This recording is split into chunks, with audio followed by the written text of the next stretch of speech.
This is a brand new DSLR in our lineup, so it fits in within the DX lineup. It is our D7500. So it really kind of fits in between the D7200, which was a consumer level camera, and then the Pro D500. Right.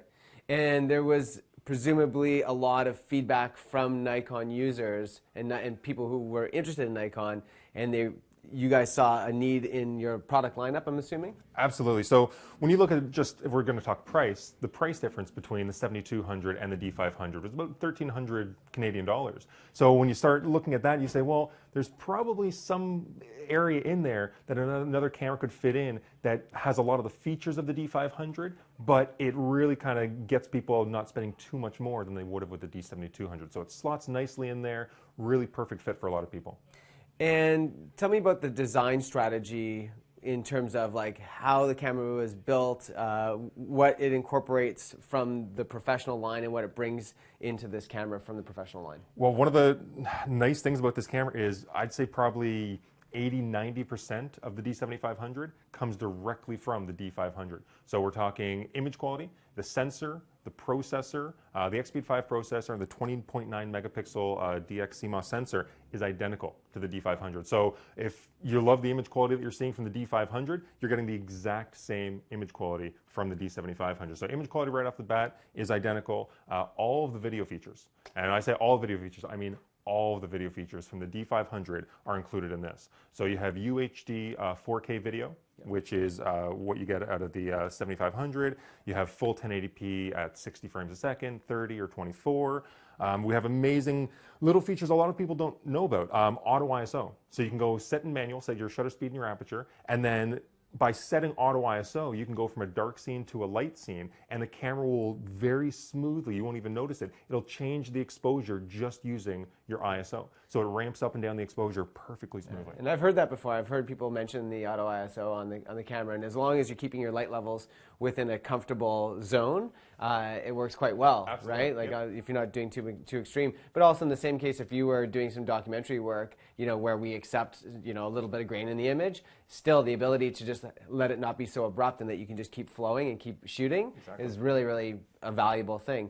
Yep. So talk to me about now, this camera has the same ISO rating and the same power in that respect as the D500. What can users expect in terms of acceptable levels of grain in your experience for both photo and video? For me, I'll shoot a little bit higher on the photo side just because if I'm going to shoot RAW, I have a little bit more leeway afterwards. So for me, 3200 ISO, I have absolutely no problem shooting that with a DX body, which even a couple years ago you would not have said. You would be down in like the 800, 1200 maybe. So 3200 ISO with still images, I have absolutely no problem. I have shot further if I know that I'm just going to have to tweak it a little bit more. On the video side, I'll usually shoot lower ISOs for any camera that I'm shooting video with in terms of ISO. So with this, I'll maybe go anywhere between 1600 and 2500 ISO and know that I'll get really good image quality from the video.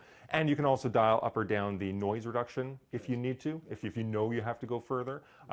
But to keep it nice and sharp, I usually go a little bit lower on the ISO, so 16 to 2500. There's a lot of Nikon fans out there that stick with Nikon because of some proprietary technology that Nikon uses, and that's what makes their cameras so powerful, especially in the pro realm.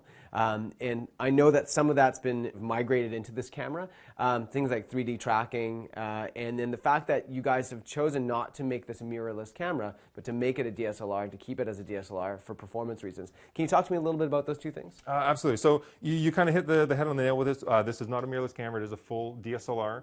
We did do that on purpose to kind of keep it in line with the rest of our products, knowing that you do get definite benefits with the optical viewfinder, with the amazing, well, all of our cameras have amazing autofocus when you track, but when you look at the 51-point autofocus system you get with this, on the face of it, it looks like, oh, they're getting the exact same D7200 autofocus system, but it's really been tweaked. A lot of people don't realize that the metering sensor actually has a lot more to do with the autofocus tracking than just the number of points that are present. So this actually has the D500 and D5 metering sensor. So it's really, really accurate. It can detect faces, it can basically detect color anywhere across the frame, and that's really where 3D tracking comes in. 3D tracking allows the camera, and all of our cameras have this, but the higher up the metering sensor, the more accurate the metering sensor gets, the better the 3D tracking gets. So with this camera, it not only tracks towards and away, like every other camera does when you're in tracking mode, but it'll also track laterally as well. So if you're going, and if I go and press head down halfway and focus on your shirt, it's going to remember the blue color of your shirt, and anywhere you get up and move around, you'll actually see the autofocus point follow anywhere throughout the frame. So it's really, really powerful in terms of being able to shoot sports or action and not be locked into your composition. You can really kind of compose on the fly, and with the new metering sensor in here, it is really, really accurate.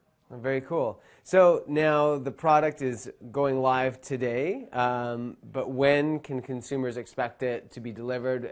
How do they get it? What's the manufacturer retail price for it? Tell us all about it. Yep, so this is, it was announced April 12th. It's going to be released to the world. Our sales start date is going to be in June. We don't have an exact date yet, so they can always come back and talk to you guys to get the exact date as we get it to you. When we're talking about price, body only, $16.99 for just the D7500, and then with a hard bundled kit with the new 18 to 140 mil lens, you're looking at $20.99.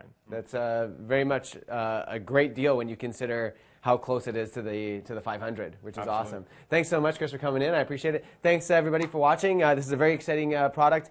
Please get in touch with us here at VizTech if you're interested in getting this product into your hands come summertime, just in time for summer holidays. And thanks again.